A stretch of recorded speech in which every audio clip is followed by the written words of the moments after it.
Well, holiday travel is affecting a lot of people. Are you guys affected in any way by holiday travel? Yeah, we have been. We have had a couple guys that didn't make it back, and one of them is going to meet us there actually. So that's just the way it is, and it's our guys are good at handling the so what now what. We've had to change travel arrangements. We got a crew that's worked on it for a couple days, and as of now, looks like Sleigh's gonna arrive in Nevada. Speaking of Nevada, it's opening up conference play. I mean, what kind of strengths do you see from them? Yeah, I mean they're playing really good. They've kind of regrouped the team as far as they're a lot different than they were last year, and they're playing together. That's what I see. The biggest thing is they have a group that looks like they like each other. It looks like they play together, and it's amazing how far that can take you. And it's shown by their good preseason. So I think it's I think this league is kind of wide open this year as far as, there's a lot of great teams. It's just you have to show up with probably an A+ game every night, especially on the road, to get something done. Yeah. They obviously lost Sherfield and they lost Cambridge. How do you think Blackshear has kind of stepped into that Terrific. point guard role? Again, like I said, it's those guys had so much individual talent. They could win a game and take over a game by themselves sometimes, but I think that there lies the problem. I think what I'm seeing from the outside, like I said, is there's a whole new chemistry. They just look like a whole different team this year.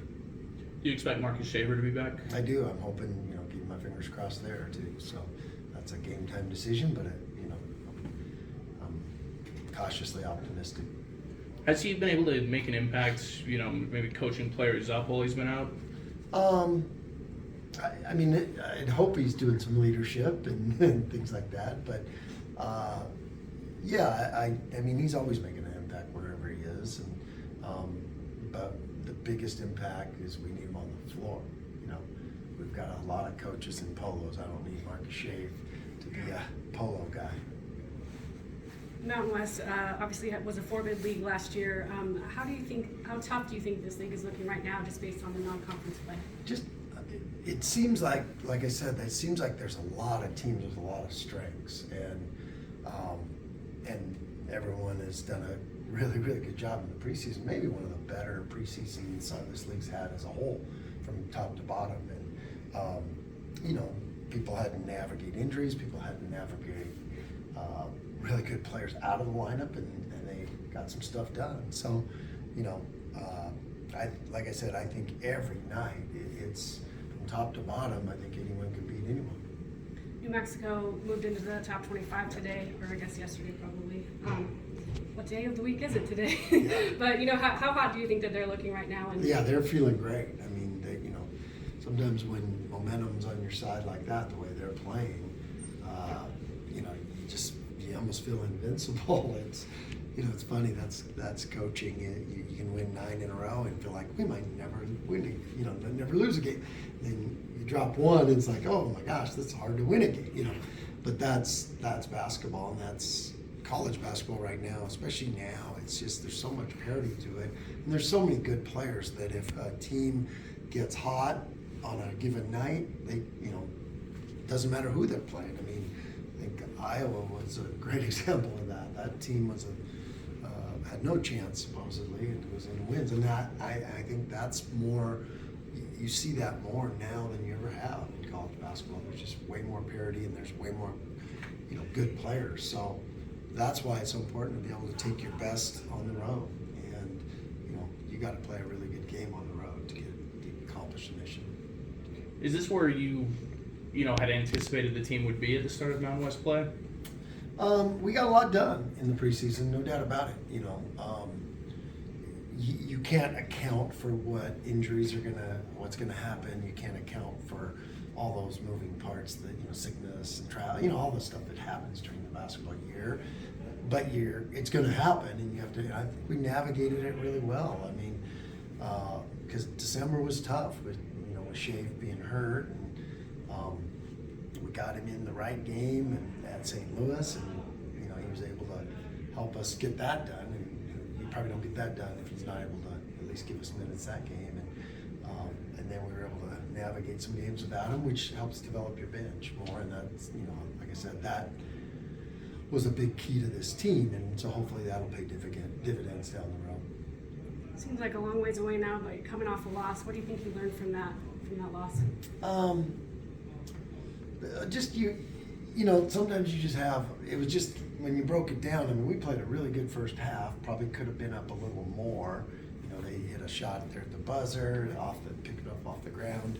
Those things can swing a game a little bit, but really when you broke it down, we had like 10 bad minutes right in the middle of that second half, or close to the start of that second half. And so it wasn't just a total bad game, it was maybe just a chunk of minutes that we do our job. And we did not play a good second half at all. I think we kind of hit a wall there at the end. With a little bit of lack of depth there without Shave and just things like that. But, you're going to have games like that during the grind. And we'll regroup. We got back. We had a great practices yesterday, a couple of them, and I think we're raring to go. Did you get to do anything special with the guys that stayed for Christmas? Yeah, we did. We did some, I thank the Boise community for their efforts with the toy drive. It was a huge success for our first one, and we're going to build on that. And our players were here, so they got to help distribute them, and it was awesome. And I was really proud of them, and it was meaningful. So, but shout out to the community, because there was it was amazing the group of toys we had, and we took some to the Ronald McDonald House, that kind of thing. So it was special. I saw the clip on Channel 7, but not everybody's necessarily heard about it yet. What brought you to the idea to try and do this?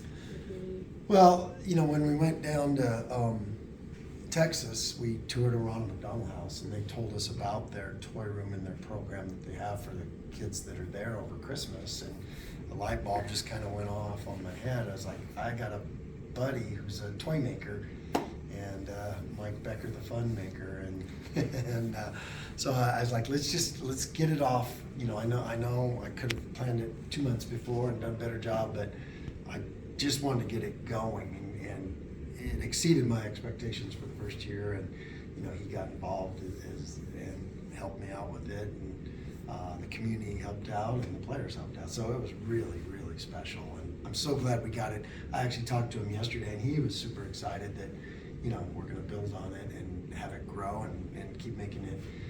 Make it 4 times as good next year. So it's exciting, and it was really special for our guys. I think they enjoyed it. I think we ask this every time we play a conference game, but what makes Lawler so tough? Obviously, in starting out conference on First, the road. good teams, good coaches. Steve does an amazing job. He's a great coach, and his staff, and he's got this team where he wants them right now, it looks like, and they're playing great, and they've got a good preseason, and we've got a good preseason, and it's a let it rip now. So we get to go there and start conference on the road. I kind of like that. But playing on the road in the Mountain West it's tough. Does the intensity kind of change as you head into Mountain West? Yeah, play? it always does. You would think that. Every game means a lot on its own, because I tell these guys they're precious. We work all year long to get these opportunities. They're precious, but it does take on something special and something different, because that's how we measure in conference. That's how you measure yourself. That's the best measure of a program, is what you can do in conference. And this year, this conference is loaded, so it does take on a whole another level of intensity. That's for sure. You develop some familiarity with conference opponents over the years too, because you play them, repeatedly. So does that, in addition to the intensity, does it change strategically, how you approach a lot of things? Does, yeah, because they're so familiar with everything we've done. We're so, because Coach Alford was in New Mexico too, so we played each other a lot over the years, and no doubt he's had some great teams, and I think he's got a really good one this year too. Holding teams to less than 7 3-pointers. What are the keys defensively to make that happen? Just attention to detail and doing our jobs, and that's crucial. And we've done a good job with that most of the year. Last game that slid a little bit. Everything we did slid a little bit in that second half. So we flush that down and move on to the next one. Anything else for Coach? Got it.